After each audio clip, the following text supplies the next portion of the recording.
Aide aux PME et indépendants. Ecolo propose un crédit d'impôt sur les loyers commerciaux suspendus. Ecolo a élaboré un paquet de propositions anti-faillite pour les PME et les indépendants.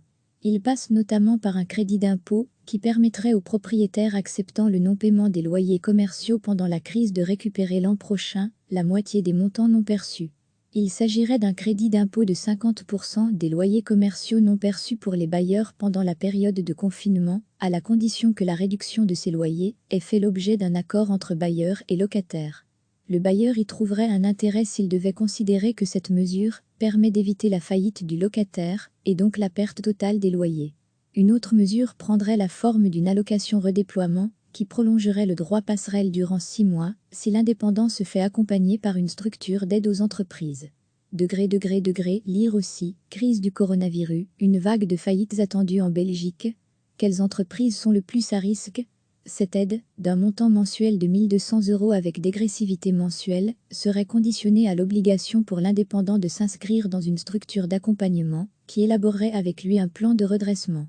Ecolo propose aussi de nommer un médiateur fédéral anti-faillite, de prolonger le moratoire sur les faillites jusqu'au 31 décembre prochain pour les PME et indépendants qui sont entrés dans les difficultés à cause de la crise du Covid-19, d'élargir le mécanisme de taxe Shelter pour les PME, afin d'augmenter les possibilités de recapitalisation et de faciliter et encourager la transmission d'entreprises. Ecolo a élaboré un paquet de propositions anti-faillite pour les PME et les indépendants. Il passe notamment par un crédit d'impôt qui permettrait aux propriétaires acceptant le non-paiement des loyers commerciaux pendant la crise de récupérer l'an prochain la moitié des montants non perçus. Il s'agirait d'un crédit d'impôt de 50% des loyers commerciaux non perçus pour les bailleurs pendant la période de confinement, à la condition que la réduction de ces loyers ait fait l'objet d'un accord entre bailleurs et locataires. Le bailleur y trouverait un intérêt s'il devait considérer que cette mesure permet d'éviter la faillite du locataire et donc la perte totale des loyers. Une autre mesure prendrait la forme d'une allocation redéploiement qui prolongerait le droit passerelle durant 6 mois si l'indépendant se fait accompagner par une structure d'aide aux entreprises.